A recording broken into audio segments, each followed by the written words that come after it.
Halo, selamat sore sahabat Liputana.com. Jumpa lagi dalam acara ini program On Duty. On Duty ini adalah program yang menyoroti profesi atau kerja dari orang. Nah, untuk edisi perdana ini kita akan menyoroti bagaimana sih kerja seorang jurnalistik, apalagi dalam kondisi pandemi corona seperti sekarang ini. Sejak pertengahan Maret 2016, Liputan.com sudah menerapkan WFH atau work ya, dari rumah. Jadi sebagian besar dari kami sejak 16 itu sudah melakukan WFH. Jadi teman-teman tetap bekerja seperti biasa, hanya lokasinya saja yang berubah di rumah gitu. Namun apakah semua pekerjaan bisa dilakukan WFH? Nah, ini sebenarnya jadi tantangan dari kami newsroom, dari kami pihak jurnalis gitu. Bagaimana tetap selalu menyajikan berita terupdate, berita terfaktual kepada para pembaca liputan6.com walaupun kondisinya sedang dalam masa Covid. Nah, di liputan6.com sendiri melakukan protokol kesehatan yang cukup ketat gitu. Jadi teman-teman yang masuk ke kantor gitu jumlahnya dibatasi, satu ruangan mungkin hanya 5 atau 8 orang. Kemudian mereka wajib pakai masker, mereka juga wajib pakai face shield. Kemudian teman-teman di lapangan juga wajib membawa peralatan kesehatannya gitu. Tapi kalau saya yang bercerita sepertinya kurang afdol. Bagaimana kalau kita langsung nanti mendengar sendiri teman-teman di lapangan, baik itu fotografer, editor, redpel, maupun host. Seperti apa sih kesulitan mereka ketika bekerja dalam kondisi pandemi ini gitu loh.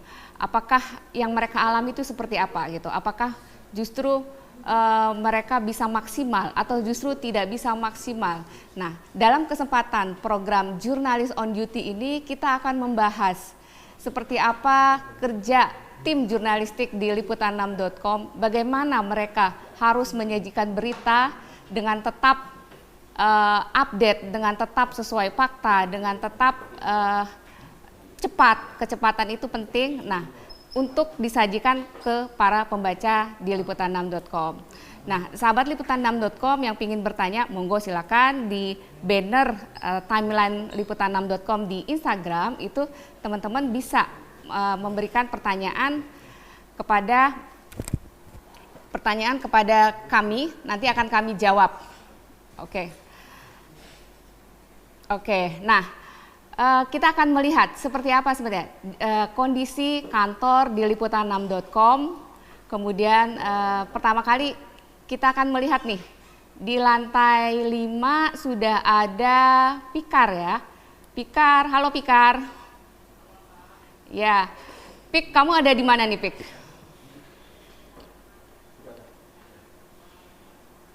Redaksi liputan6.com. Oke. Nah, nih silakan. Suasananya nih. Itu tanda panah ke bawah itu maksudnya apa, Pik? Halo, Pika sebentar. Ya, Mbak. Itu ada 2 tanda panah di sini kita di sudah tangga. Itu maksudnya apa? Ada tanda hijau sama merah, itu maksudnya apa, Pik? Kamu bisa jelasin ke pembaca sahabat liputan6.com? Ini kita sudah mempersiapkan Oke. Halo Pikar. Ya. Oke, jadi sebenarnya teman-teman sahabat liputan6.com di Liputan 6 di kantor KLY Gondangdia itu cukup ketat. Jadi antara tangga yang naik sama tangga yang turun itu dipisahin sangat tegas gitu loh. Oke, lanjut Pikar. Kita akan melihat kondisi newsroom di lantai 5 itu seperti apa sih gitu. Eng. Nah, ini kita akan coba masuk ya. Ketok dulu dong. Assalamualaikum. Assalamualaikum. Waalaikumsalam. Wow, ini bisa diceritakan Pikar, ini di lantai berapa? Ini kita berada di lantai 5, di mana teman-teman redaksi bekerja. Namun saat ini terlihat kosong karena mereka bekerja di rumah. Oke, jadi ini teman-teman redaksi, kalau kondisi hari biasa full ya? Ya.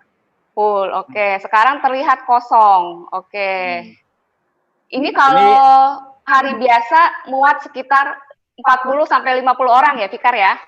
Iya Mbak, kita dibagi-bagi Yang di sana ada kanal tekno, bisnis, news.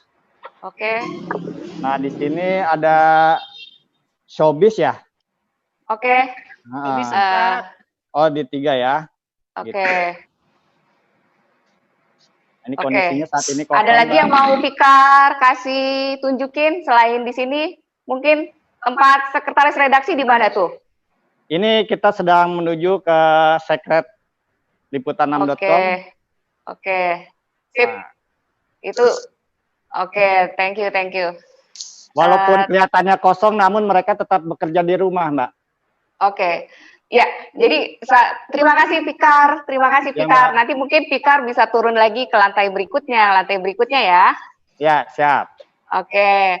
Nah, sahabat Liputan 6 bisa melihat tadi kosong. Kenapa sih ruang redaksi Liputan 6 kosong ya? Sebenarnya tidak kosong gitu loh. Jadi teman-teman tadi masuk, mereka ada yang masuk jam 7, ada yang masuk jam 8, ada yang masuk jam 9. Tapi memang kita putuskan setelah jam 16 mereka harus pulang gitu loh. Kita tidak mau mengambil resiko mereka terlalu lama. Karena alasan kesehatan. Sebagai sebuah media itu kami tugas utama kami adalah melindungi kesehatan para jurnalis kami. Nah, jadi kalau memang kita tutup, kita tidak buka lagi di lantai 5. Teman-teman kemudian bisa lanjut ke kerja dari rumah untuk tugas berikutnya gitu. Oke, sekarang kita balik ke Fikar. Fikar ini ada di lantai mana, Fikar? Oke, di lantai 3 gimana kondisinya? Oh, tangganya tadi ada tanda panah ya? Oke, yang naik kemana, yang turun kemana gitu ya? Oke, sip. Oke. Apakah kondisinya juga akan sesepi di lantai 5? Kita lihat. Nah, oke. Masih ada ya? 1, 2 ya, Fikar ya? Oke. Nah, di sini juga kelihatan bagaimana kondisi newsroom di Liputan 6 juga ternyata hanya beberapa orang yang masuk gitu loh. Ini teman-teman yang piket siang. Sebenarnya piket siang mereka belum pulang, tapi sebenarnya mereka harus jam 16 atau jam 17 mereka harus sudah meninggalkan kantor. Oke. Halo Nadia. Oke. Nanti kita ngobrol lagi ya. Siap. Oke, Fikar, terima kasih banyak. Oke. Nah, sahabat liputan6.com, selain tadi kita sudah ngelihat nih kondisi newsroomnya liputan6.com, kenapa sepi di jam sekarang gitu, kenapa lowong banget gitu. Untuk hari-hari biasa kita sangat rame, sangat full gitu, apalagi di jam 4 sore. Jam 4 sore itu adalah jam ketika kita bisa teriak-teriak gitu, ketika di jam lagi rame-ramenya berita gitu, ketika di jam antara bikin berita kita juga saling bercanda gitu, tapi gara-gara COVID kita tidak lagi bisa melakukan itu. Kita sebenarnya teman-teman jurnalis juga sudah kangen ya, kembali ke kantor dengan kondisi seperti semula, tapi lagi-lagi karena kondisi yang tidak memungkinkan COVID seperti sekarang ini, kita harus melaksanakan sistem piket yang ketat, kemudian WFH tetap jalan gitu. Nah, tapi selanjutnya saya di sini akan ditemani oleh teman-teman redaksi. Teman-teman redaksi di sini ada yang dari redaktur pelaksana, kemudian ada dari presenter, kemudian ada dari fotografer, kemudian juga ada dari editor. Nah, sistem kerja di jurnalistik itu memang mereka bekerja sesuai bagiannya. Editor, mereka mengedit berapa berita, mereka nerima laporan dari lapangan, kemudian mereka mengedit, mereka harus hati-hati mengeditnya, apakah laporan yang diterima mereka itu sudah sesuai fakta gitu. Jadi mereka juga tetap harus menguji benar laporan yang dari lapangan. Kemudian ada lagi presenter tadi kita sempat lihat ya, Nadia ada di lantai 3. kemudian ada redaktur pelaksana. Teman-teman bisa dilihatin, kemudian ada fotografer. Saya akan menyapa keempat teman-teman semuanya, bisa dilihatkan. Oke, nah ini sudah ada Nurma. Halo Nurma. Nurma bisa memperkenalkan diri, Nurma sebagai apa di liputan6.com? Iya, baik. Iya, betul.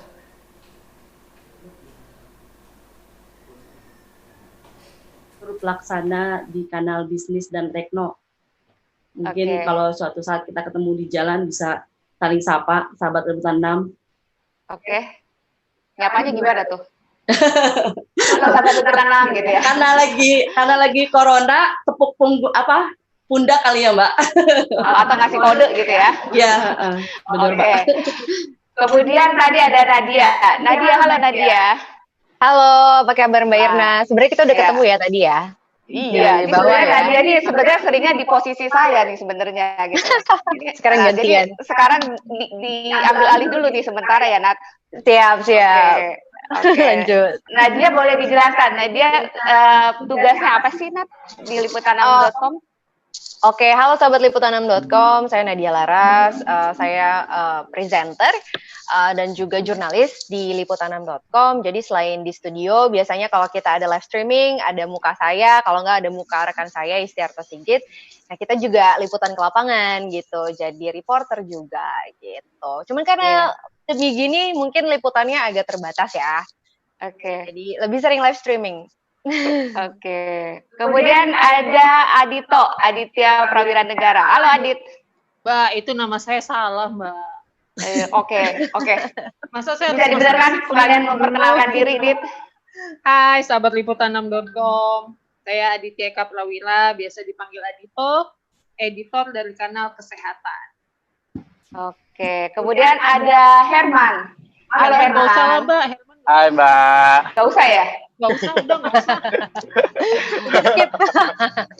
Man, katanya nggak usah, Man. Udah cuek aja, Man. Kenalin diri, Man. Nggak apa-apa. Hai, sahabat liputan6.com. Aku Herman. Fotografer di liputan6.com. Oke. Pertama kita pengen tahu dulu nih ya ke Herman. Herman itu adalah fotografer liputan6.com.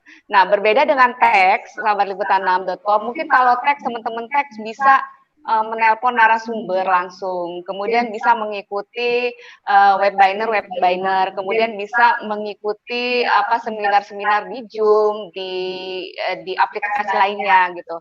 Tapi berbeda dengan reporter, fotografer tuh harus ke lapangan. Karena kalau mereka nggak ke lapangan, mereka nggak dapat foto gitu. Apa yang mau dipoto gitu loh. Bener nggak, Man, kayak gitu? Iya, Mbak, betul, Mbak. Oke. Jadi kamu sekarang ada di mana sih posisinya? Itu kenapa ada? Lagi habis liputan dari pasar, Mbak. Waduh, dari pasar ya? Boleh dijelaskan itu kamu posisi di mana sekarang? Mbak, suaranya nggak jelas, Mbak. Iya, bisa dijelaskan nggak, Man? Emang ada di mana posisinya, di pasar apa?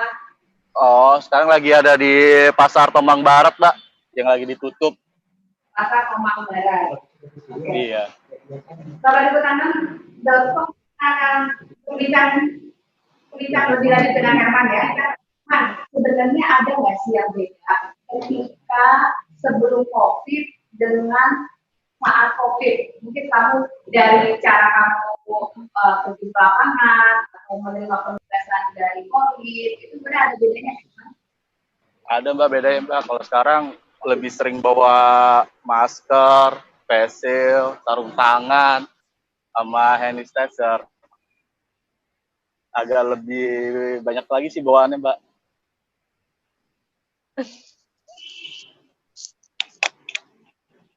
Halo? Guys. Oh, udah putus. Putus.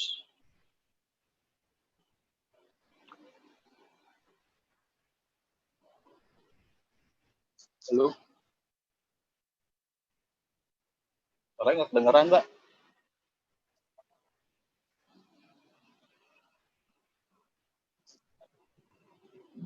Terus baju astronot gitu ya. Oke. Oke. Sekarang bisa didengar Herman? Oke. Man, sebenarnya ketika kamu ke lapangan, ketika kamu putus.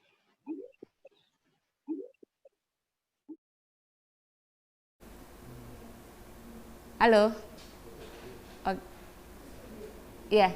Sebenarnya ketika kamu ke lapangan, ya, keluar dari rumah, kamu tuh ada rasa takut nggak sih untuk terjun ke lapangan dalam kondisi seperti sekarang?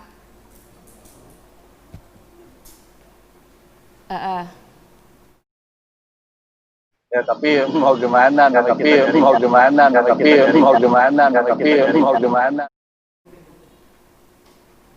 Oke. Bisa dilanjut Herman?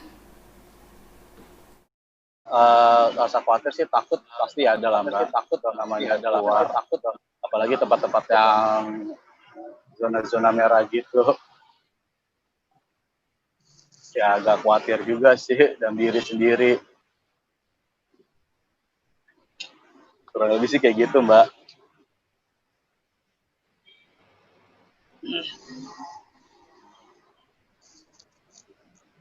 Putus. Halo? Oke.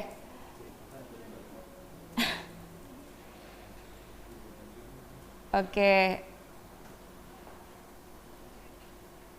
Halo? Halo Herman. Jelas? Udah. Oke, tadi kan kamu bilang kalau misalnya setiap keluar dari rumah tuh kamu tuh sebenarnya ketakutan gitu loh, takut gitu. Tapi Iya. gimana ya? Ini udah tugas gitu. Kamu harus cari Iya. gambar gitu loh. Jadi, gimana tuh kamu mengatasi rasa ketakutanmu itu gimana?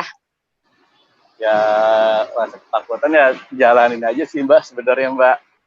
Oke. Jalanin ya, pokoknya kita mempersiapkan diri lah dari segala-galanya, kayak bawa baju lebih, setidak mungkin habis liputan habis dari mana ganti baju gitu sih, mencegah sih untuk Oke. mengenalin rasa takut. Tetap melakukan protokol kesehatan ya. Iya Mbak, pasti tetap harus gitu. Begitu mau liputan ke lapangan, pamitnya ke orang rumah gimana sih sebenarnya? Atau orang rumah, Pak, jangan dong Pak, jangan, bilang aja lagi sakit nih, bilang gitu, biar nggak liputan ke lapangan gitu. Itu gimana tuh? Atau anak mungkin, Itu, Pak, jangan pergi dong Pak, gitu. Itu gimana Man? itu sih kalau saya sih terus terang sih sama istri gitu, kalau mau liputan ke sini, misalkan kalau itu contohnya liputan ke rumah sakit gitu, kan sebelumnya koordinasi dulu sama atasan, terus baru ngomong ke istri, ini mau liputan ke rumah sakit nih, gini, ngambil ini ngambil itu, terus istri ini gimana nih, khawatir gitu kan, ya udah daripada saking khawatirnya ya udah saya nggak pulang dulu. Nggak Ya, pulang tuh terus kemana? Ya pulang ke rumah yang lain. Mbak Irna tahu aja. Halo. nginep di apartemen tempat teman selama 2 minggu lah. Maksudnya kamu isolasi dulu gitu ya? Kamu melakukan isolasi, sadar melakukan isolasi ya, daripada keluarga kamu kenapa-kenapa gitu ya? Iya, itu betul. Karena pas saat lagi ngambil ke tempat yang zona merah. Iya. Ya, supaya habis dari tempat zona merah pasti saya nggak pulang. 2 minggu atau seminggu nggak pernah pulang saya. Cuman istri saya tahu. Oke. Sip. Nanti kita akan bertanya lebih lanjut lagi ke Herman, gimana sih pengalaman dia ketika memotret, apalah yang banyak yang pastinya seru-seru gitu. Apakah dia pernah memotret pasien langsung, apakah dia pernah memotret pemakaman, nanti kita tanya lebih lanjut ya. Kemudian saya akan beralih ke Adito. Halo Adito. Hai Mbak. Iya, yes. Dito. Ya Mbak. Kayaknya sudah lama juga ya kerja dari rumah ya. Dito ya, Mbak. Hanya sesekali mungkin ya, hanya pas piket ke kantor gitu ya. Kemudian sebenarnya gimana sih bedanya kerja di kantor sama kerja di rumah gitu? sebenarnya enakan kerja di rumah nih sekarang gitu. Kebetulan kan aku tuh anaknya introvert banget kan. Jadi oh ya? Wow. Jadi begitu ada kebijakan atau ada keputusan untuk kerja dari rumah sih ya nggak ada masalah juga, karena memang ya satu kan emang demi kebaikan, satu lagi memang ya akunya juga ya nggak masalah mau kerja di mana aja sebenarnya.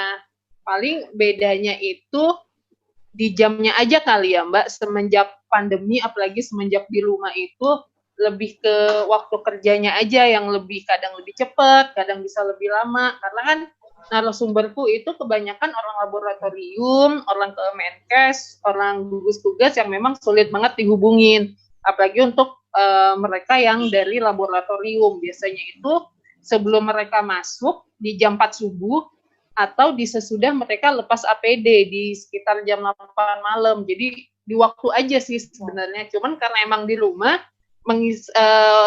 nggak ada masalah karena bisa tidur-tiduran dulu atau rehat sejenak lah sebelum akhirnya memulai untuk kerja, beneran kerja yang buka CMS segala macam. Oke. Selama kerja di rumah, targetmu terpenuhi atau malah turun, Dito? Terpenuhi banget, Mbak. Oh ya? Nggak, karena gini, kalau untuk kota berita sih insya Allah terpenuhi ya, karena kan memang COVID ini kan ranahnya aku di kesehatan. Biasanya yang dari jam 7 sampai jam 4 mungkin yang sejam sekali satu berita sejam sekali, tapi begitu setengah 4 sampai jam 5 tuh bisa yang selang waktunya tuh 15 menit sekali berita dan naik, 15 menit sekali berita dan naik, karena kan memang update atau laporan dari pemerintah terkait kasus positif, sembuh, meninggal segala macam kan di setengah 4 setiap harinya. Jadi di setengah 4 itu kita ya on, bener-bener on ya, bisa kemana-mana. Oke. Ada di jam-jam tertentu yang kamu nggak bisa kemana-mana, ke toilet pun nggak bisa ya? Biasa kalau ke toilet sebentar ketinggalan lagi ya, Pak Yuri ngomong apa tadi ya gitu ya? Iya. Oke. Tapi produktivitas di masa COVID ternyata tidak berbeda ya, Dit ya? Enggak, Mbak, insya Allah enggak. Amin, mantep nih gitu. Cuman memang kangen aja, kangen sama kantor. Kamu kangen sama siapa? Sama teman-teman kantor. Ya? Kan gebetan beda media loh. Oh, wow. Oke, kita tanya ke Nurma. Tadi Adit bilang kalau semasa COVID ini jam kerjanya kok tambah panjang ya gitu. Jam kerja di rumah itu kayaknya nggak apa ya, tidak terbatas gitu. Apa benar seperti itu, Nurma? Makasih Mbak Irna. Sebenarnya sih hampir sama ya Mbak. Aku ngalamin juga kayak gitu. Karena kita kan sepertinya rumah itu sekarang menjadi kantor. Jadi setiap saat itu kita harus selalu standby. Nah ketika itu terjadi tuh kayak aku bawaannya selalu pengen lihat laptop, selalu pengen update handphone. Karena kan selama ini kan koordinasi itu biasanya kan kalau di kantor kan kita koordinasi cukup antar meja, karena saling tatap muka, dan kita tuh ada waktu misalkan untuk makan siang, jam sekian kita keluar untuk makan siang. Nah kalau di rumah itu memang setelah beberapa minggu saya mengalami bekerja, itu memang seharusnya kita sendiri yang mengatur.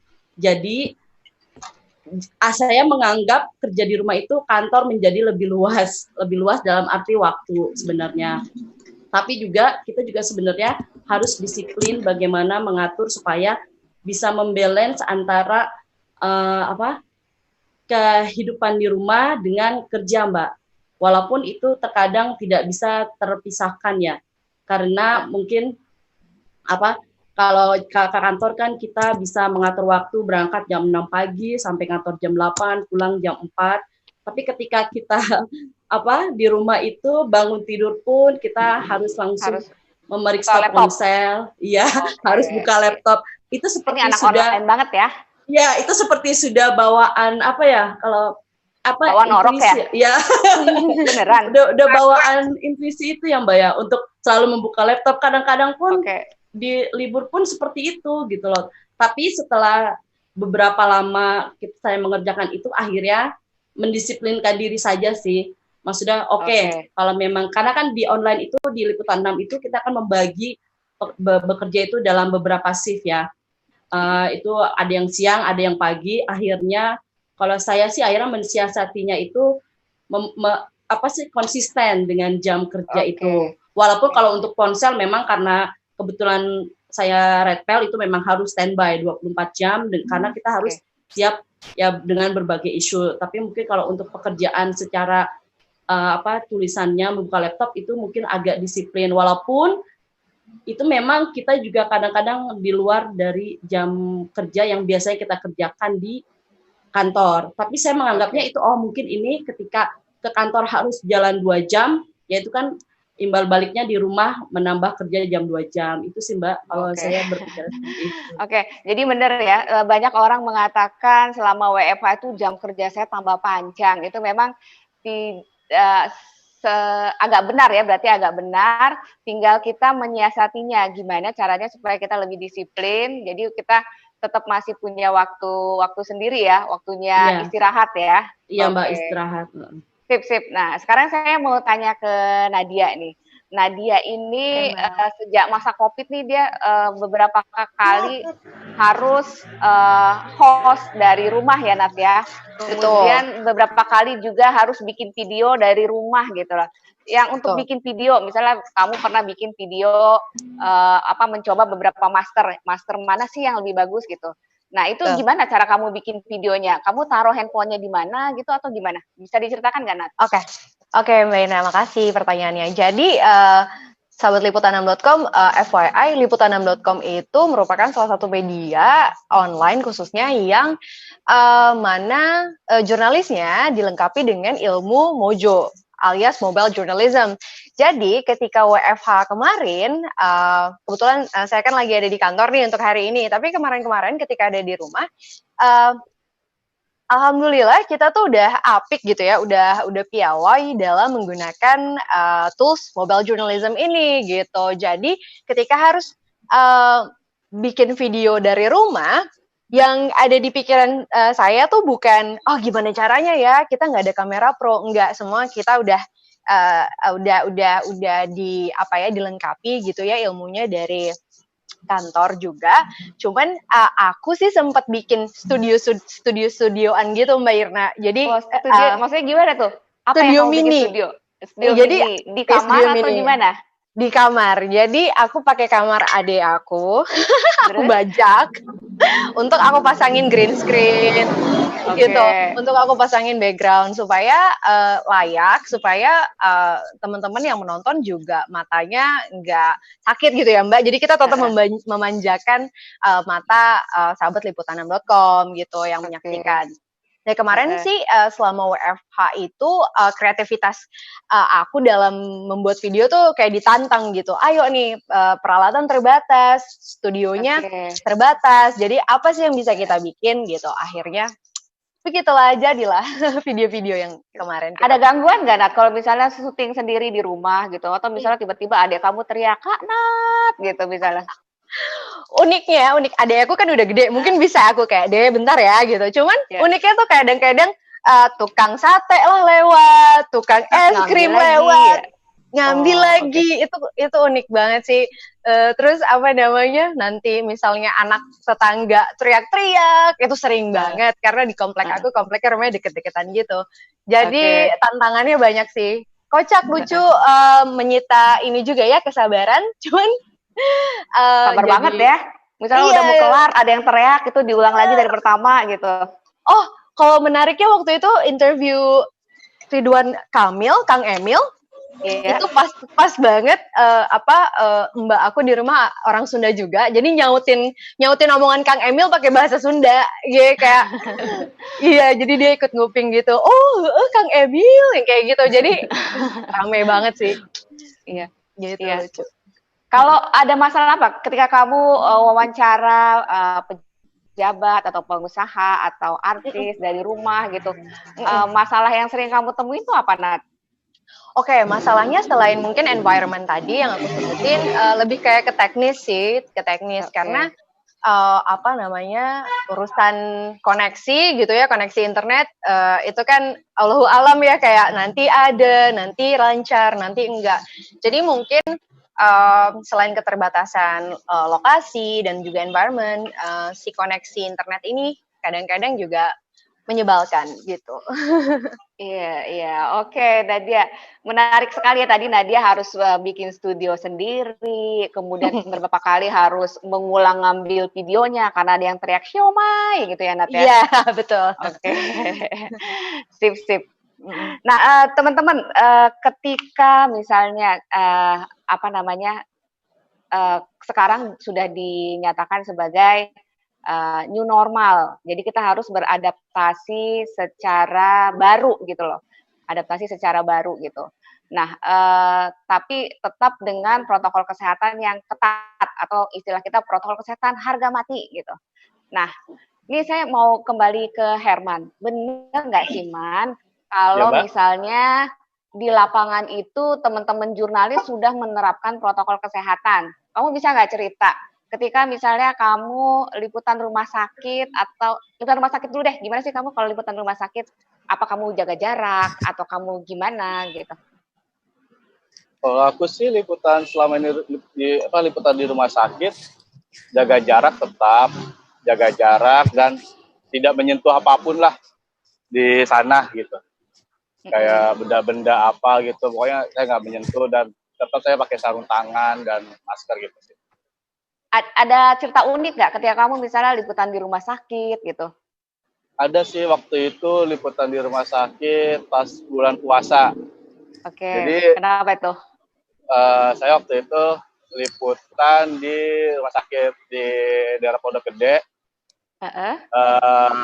Saya pengen ngambil kegiatan lah ya, suatu kegiatan di rumah sakit dan harus berhubungan dengan perawat dan pasien kan. Dan awalnya saya kira rumah sakit itu cuma nanganin PDP sama ODP. Udah pas kayak gitu. Ternyata pas masuk ke dalam, si suster bilang, itu pasiennya positif. Saya kaget dalam hati, dia diem. Tentang saya diam, mau nggak mau, udah namanya sudah masuk ke dalam, ya udah saya masukin ke ruangan pasien itu. Saya foto, ya saya jaga jarak. Tidak mungkin saya jaga jarak, saya cuma ngeliat pasien aja, udah foto aja. Itu juga di situ saya juga buka puasanya juga telat setengah jam bersama mas suster itu. Sampai akhirnya mau pingsan saya pada saat itu. Kelengan pala. Pakai pakai masker, terus pakai masker double, pakai Google, itu udah ngap banget dah dalam muka. Itu pengalaman banget itu saya waktu saat itu. Oke, ngeri juga ya sebenarnya ya ketika misalnya kita mengira cuma ketemu ODP gitu ya, ternyata beneran yang positif gitu ya. Iya, dan gitu ternyata kan saya minta tolong kan sama kepala perawatnya, tolong dong, boleh dong masuk ke pasien gitu-gitu. Yang setuju itu yang positif. Ya, pikiran saya yang setuju itu ODP, kalau nggak PDP. Itu waduh, udah bener itu dalam hati, udah diem aja. Nggak bisa berbuat apa-apa. Oke, ngomong-ngomong, kamu pernah ikut ini nggak sih rapid test? Rapid test pernah ikut, pokoknya sejak pernah. Hasilnya bagus lah ya, non reaktif ya? Non reaktif, alhamdulillah sih. Oke. Ngomong-ngomong udah berapa kali mengikuti rapid test? Rapid sekali, 2 kalinya itu cuma tes darah biasa. Kalau swab test belum pernah ya?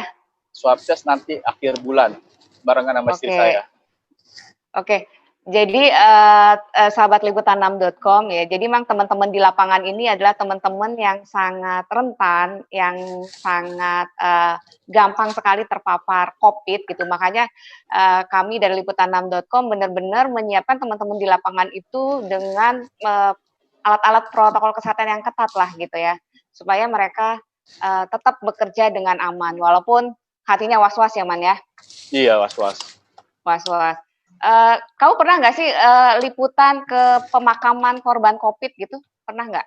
Pernah, Mbak. Di mana itu? Itu di Pondok Rangon. Pondok Rangon. Seberapa dekat kamu dengan dengan orang-orang yang mau makamin itu? Jaraknya berapa dekat? Jauh sih, saya pakai ya sekitar 500 meteran lah, 300 meteran lah jauh. Oke, karena resikonya lah ya, resikonya terlalu besar ya. Iya, resiko terlalu besar. Oke, dalam setiap peliputan, apakah kamu selalu berhitung? Oh ini begini, aku harus ngambilnya dari sini. Itu gimana tuh trik kamu kalau di lapangan supaya tetap aman, tetap sehat gitu gimana? Ya saya sih pasti berhitung lah, semua posisi saya ngambil dari mana, saya lihat dulu sudutnya kayak gimana, dan lihat-lihat juga sih, wah ini kalau deket-deket ini bahaya juga nih, agak-agak jauh gitu. Oke, oke, Gitu. oke. Sempet nggak sih misalnya kemarin kamu habis dari RSUD Pondok Gede ya, ketemu orang yang apa? Kemarin yang tadi liputan? Rumah sakit haji, Mbak. Oh iya, Rumah Sakit Haji Pondok Gede, sorry. Rumah Sakit Haji Pondok Gede gitu. Sempat nggak sih begitu pulang, kemudian was-was deg-degan banget gitu loh, kepikiran terus. Sementara katanya kalau kita berpikir negatif, imun kita turun nih gitu. Itu gimana tuh, Man? Kalau saya waktu dari liputan Rumah Sakit Haji, kebetulan emang nggak pulang ke rumah sama sekali. Dan ya, itu tadi yang kamu bilang ya, isolasi itu tadi ya. Iya, saya nggak bakalan pulang. Dan kalau kepikiran sih saya kepikiran, pasti kepikiran, cuman tidak mungkin kita mencegah lah semuanya. Yang kayak habis dari rumah sakit, pokoknya saya itu di rumah sakit itu saya disuruh langsung mandi sama perawatnya. Lebih baik mandi aja langsung, mandi. Dan itu mereka juga mengasih tahu semua cara-cara ngebuka asmat gimana, ngebuka ini gimana gitu. Jadi mereka juga udah mencegah duluan sih, mengantisipasi semua. Oke, jadi kamu udah hafal lah ya. Walaupun sekarang sudah new normal, tapi kamu tetap melakukan protokol kesehatan itu ya, Man ya? Iya, saya ngerasain juga sih pas saat melihat di sana gimana si pasien yang menderita, dia harus diem diri gitu, batuk-batuk lah nggak jelas. Iya. Gitu. Sahabat liputan6.com ya, ini penting sekali ya buat kita, gimana walaupun sudah new normal, tapi tetap kita harus melakukan protokol kesehatan dengan ketat gitu. Cuma 4 kok yang kita lakukan, cuma rajin-rajin cuci tangan, pakai masker, jaga jarak, hindari kerumunan. Itu terus yang selalu kita dengungkan supaya kita juga membantu pemerintah untuk menekan angka COVID ini. Oke, nah ini saya pengen kembali ke Adito. Halo Adito. Ya Mbak. Ketika masa COVID ini kan keterbatasan ruang gerak dari redaksi itu kan semakin sempit ya gitu ya. Misal ketika dulu habis jumpa pers, kita bisa ngejar narsum, doorstop namanya ya. Doorstop dengan pertanyaan yang lebih tajam lagi, dengan pertanyaan yang lebih menguliti.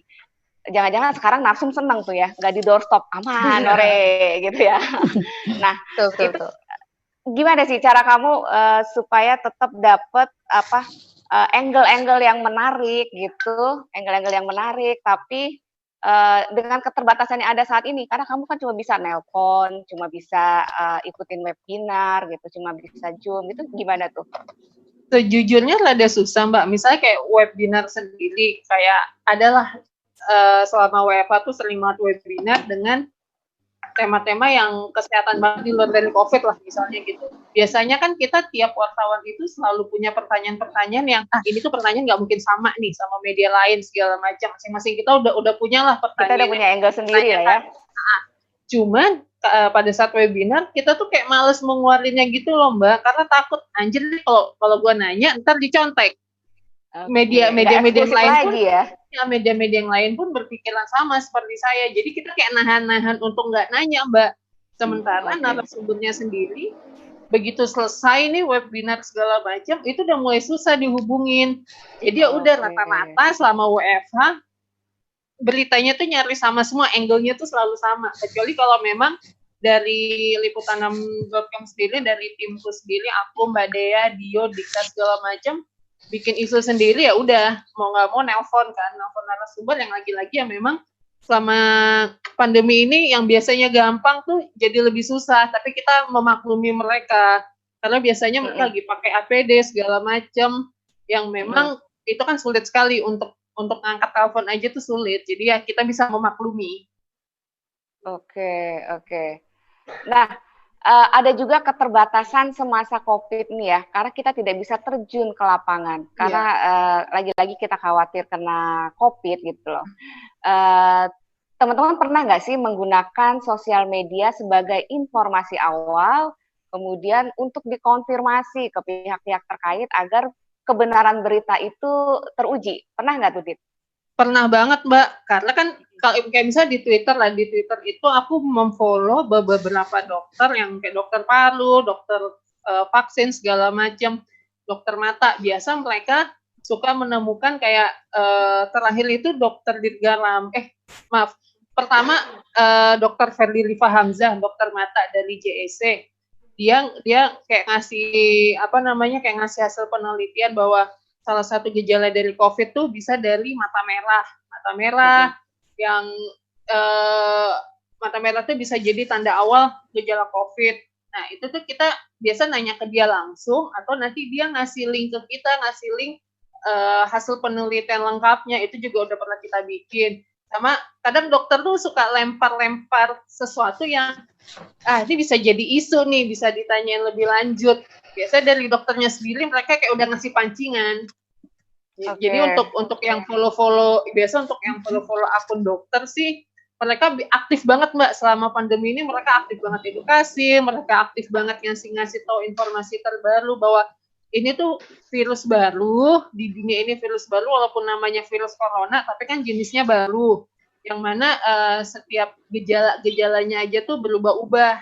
Kayak waktu yang pertama-tama katanya cuma sesak nafas, tahu-tahu dari mata merah, bisa juga dari gigi, dari kulit segala macam, kan itu terus berubah-ubah gejala-gejala yang muncul ya karena memang ini virus baru.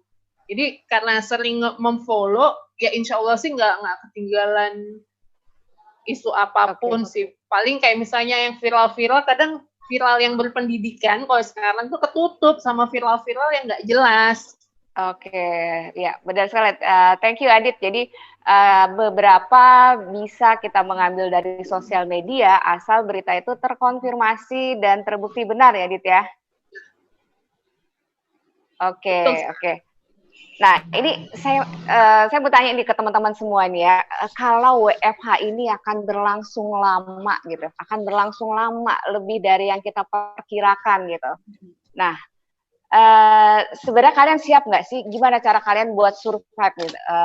Tetap di rumah aja gitu, tetap sementara dari fotografer, dari reporter tetap was-was kalau liputan gitu. Ini kalau WFH-nya panjang banget nih, kalian gimana supaya kalian tetap survive, tetap produktif?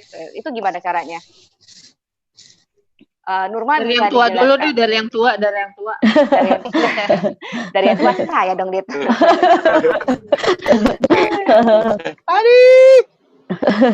Iya sih Mbak Ina, emang gimana? Iya, emang jujur ya ini sekarang mungkin aku sendiri tuh lagi tahap titik jenuh ya Mbak ya. Karena tapi kalaupun pengen cuti mau kemana, karena kan nggak bisa bisa kemana-mana lah gitu. Tapi mungkin kalau aku sih sebenarnya masih beruntung ya, karena kan aku juga selain jurnalis, aku kan juga ibu, jadi kadang-kadang aku masih harus keluar untuk beli kebutuhan hidup gitu. Dan itu tuh di situ sebenarnya di kayak refreshing sih Mbak. Maksudnya melihat dunia luar gitu loh. Tapi untuk merefresh gimana ya otak, tidak hanya di dalam rumah terkungkung gitu. Jadi itu sih aku manfaatinnya itu. Aku kadang-kadang ketika belanja walaupun itu tetap dengan protokol kesehatan ya. Aku biasanya juga kalaupun itu melihat kondisi, justru aku milihnya di jam-jam yang aku lihat kalau orang sepi atau apa. Itu setelah ya PSBB dilonggarkan di daerah rumahku. Sebelumnya sih memang aku sama sekali tidak keluar dan aku benar-benar hanya bekerja dan memenuhi kebutuhan itu lewat ya via online dan segala macam.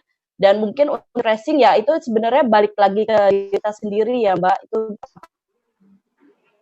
Oke, agak terputus ya. Halo Nurma. Oke, nanti kita lanjut lagi ke Nurma. Nah, aku sekarang kita mau tanya ke Nadia. Nat, kamu seberapa kuat kamu bisa bertahan di masa COVID ini? Kalau misalnya COVID-nya panjang banget, tetap kerja dengan kondisi yang kayak begini gitu. Itu gimana tuh, Nat? Tadi Nurma sempat mengakui dia mengalami agak kesehatan mental ya, jenuh segala macam. Kalau Nadia sendiri gimana tuh, Nat? Ya betul Mbak, sebenarnya nggak bisa dipungkiri ya kondisi pandemi kayak gini kan baru kita alami untuk pertama kali gitu kan. Buat semua orang yang hidup di era ini mungkin ini yang pertama kali. Nenekmu aja belum tentu ngalamin ya? Betul, karena pandemi flu yang waktu itu kan 1900 ya kita generasi sekarang memang ini yang mungkin yang paling parah. Jadi menurut aku sih memang setiap orang perlu punya cope mekanismenya sendiri gitu. Jadi walaupun kita kan sekarang hidup di masa yang semuanya uncertain gitu kan, nggak ada yang pasti kapan ini akan berakhir, kapan ini virusnya akan mereda gitu. Jadi sebisa mungkin jangan fokus, kalau aku pribadi jangan fokus ke masalahnya, tapi apa yang bisa aku lakuin di masa-masa seperti ini. Jadi aku harus punya cope mechanism sendiri. Misalnya aku nonton film, aku harus nyediain waktu untuk me time-nya itu gitu. Jadi misalnya weekend aku libur, aku benar-benar pakai untuk hal-hal yang menyenangkan, yang aku suka, misalnya baca buku atau nonton film atau apapun itu kayak gitu. Jadi itu cara kamu menjaga kesehatan mental kamu ya? Iya betul, karena itu penting banget sih untuk dilakuin sekarang. Instead of kita mikirin masalahnya, pokok masalahnya virus kita berkutat sama virus. Gimana kalau kita lay back sedikit, kita mikirin gimana supaya kita bisa tetap menghadapi ini dengan tenang seperti itu. Walaupun memang ini masalah besar gitu. Tapi nggak ketemu gebetan tuh bikin tenang nggak sih, Nat? Lama banget nggak ketemu gebetan. Nah dia ketemu tahu bulan-bulan. Oh ketemu ya? Setelah PSBB ini dilonggarkan ya, dengan posisi jaga jarak gitu kan. Jaga jarak sama gebetan juga berpotensi kehilangan kan Mbak. Jadi ada baik. ada dark gitu. Ya, but it's okay. Yang penting kita sama-sama sehat gitu. Oke. Sementara kalau Nurma ketemu terus nih sama suaminya tiap hari, sama anaknya tiap hari. Nah itu gimana tuh Nur? Jangan-jangan punya adik baru lagi gitu ya? Amin. Gimana tuh Nur? Ketemu tiap hari gitu? Apa pakai ini gitu? Apa bisa saling ngerti atau bisa saling gimana gitu Nur? Sebenarnya kan udah teruji nih, Nurma udah bertahun-tahun kan ada di pernikahan gitu.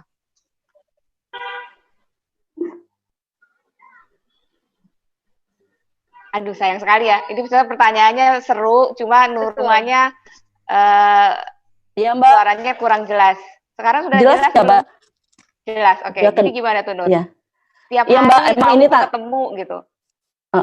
Ini tantangan baru memang ya Mbak ya, karena ini mungkin sekali seumur hidup ya. Mudah-mudahan ya kita merasakan tidak akan ada lagi pandemi seperti ini, amin. Dan memang tapi sebenarnya aku sih sama seperti Nadia, kita mengambil sisi positifnya Mbak. Dengan begini justru keluarga jadi kuat karena kita jadi berkumpul. Seperti sebagai contoh, kita jadi rajin sholat jamaah bareng, buka puasa bareng yang mungkin ketika tahun-tahun sebelumnya itu sangat sulit dilakukan gitu ya Mbak ya. Untuk dan kita jadi bisa berinteraksi dengan anak lebih sering. Ketika aku pun sering bertanya, senang nggak kalau bundanya kerja di rumah atau di kantor? Di rumah. Dan malah terkadang dia tuh kebetulan aku punya anak 2 ya Mbak ya, yang satu masih 5 tahun, satu udah 10 tahun. Mereka itu aku sering bilang, Bunda lagi kerja, jangan diganggu dulu ya. Tapi dia merasa aku tidak kerja, jadi dia akan selalu mengganggu. Dan aku pikir itu memang satu tantangan juga ya, gimana untuk seorang istri, ibu bekerja. Kalau di rumah kan kita fokus ya Mbak, fokus untuk mengerjakan itu ketika paling tidak ada hambatan sama sekali. Kalau di rumah itu memang tantangannya itu jadi bertambah ya. Ketika baru membuka laptop untuk meeting anak minta susu, dan tapi di situ juga benar, sama lagi. Sahabat liputan6.com saya pernah ketika meeting sama Nurma, anaknya minta susu. Iya. gitu ya, pernah ya, bener. Iya, Oke. iya. Lucu banget. Jadi jujur Mbak, aku kadang-kadang kalau ada meeting yang penting dengan kantor, dengan kolega yang lain, aku selalu mewanti-wanti, tolong ya Bunda mau Jadi meeting sekarang 1 anakmu jam. disembunyikan kemana? Enggak sih. Itu Ini kok nggak kadang-kadang ada suara mereka, anak kecil? ini kebetulan aku juga ini ngumpet Mbak, ini sebenarnya naik ke lantai atas ke kamar anakku, supaya mereka dan aku sudah mewanti-wanti, minta tolong jangan diganggu 1 jam saja. Tapi memang kita harus meng-create ya bagaimana meyakinkan mereka supaya bundanya sedang kerja, dan mereka kan karena mereka taunya oh bundaku ada di rumah berarti aku bisa minta dibuatkan ini, buatkan ini. Memang itu tantangan ya Mbak, kita untuk perempuan itu harus multitasking kalau aku menyebutnya. Oke, nah ini kalau Herman gimana Man? Ini kalau ketika kamu isolasi mandiri, anakmu nanyainnya gimana Man? Video call, Mbak. Video call, oke, ya Iya. zaman udah ini ya, sudah. Iya, tapi tetap video call. aja. Tetap. Tangan papa harus pulang. Papa harus pulang gitu. Iya, Oke. kan nggak susah juga. Bapaknya habis main ke zona merah, kita harus jaga juga Mbak keluarga. Oke, itu sebenarnya paling berat tuh kalau pisah sama anak ya Man ya? Ya berat Mbak. Gua Berat ya. sampai seminggu 2 minggu nggak ketemu sama anak. Oke, sip. Kalau Adit nih, Adit nih masih tinggal sama orang tua. Dit, kalau misalnya tinggal sama orang tua, justru kamu dimarahin terus nggak sih tiap hari? Mungkin kamu bangun kesiangan terus tiap hari gitu. Kalau bangun itu enggak, karena di rumah jam 4 tuh harus udah bangun gitu. Nanti setelah sarapan mau tidur lagi terserah, pokoknya bangun tuh harus jam 4. Kalau untuk bangun sih insya Allah nggak ada inilah. Cuman paling yang di awal-awal sih Mbak, di awal-awal tuh karena lupa ngasih tahu sama orang rumah bahwa akunya kerja dari rumah, di rumah tuh kerja bukan libur. Jadi pernah ada satu kejadian, mama tuh teriak mau ngasih tahu, abang jangan dalamnya udah disetrika gitu kan. Nah itu tuh posisi aku lagi nelpon prof dari laboratorium, profnya tuh sampai ngomong, Adit kamu tuh celana dalam masih diserikain sama mama segala macam. Karena sensor ya. Karena di rumah tuh bagi tugas, Aku bagian nyuci piring, adek nyuci baju, mama nyetrika gitu. Oke, sip. Kalau sekarang sih udah dikasih tahu. Oh, lagi apa? Ngomongnya pelan-pelan ya Mah gitu ya. Oke. Menarik sekali dari pemaparan teman-teman semua di liputan6.com ini. Intinya mereka tetap survive, tetap produktif di masa sulit ini gitu loh. Tetap mereka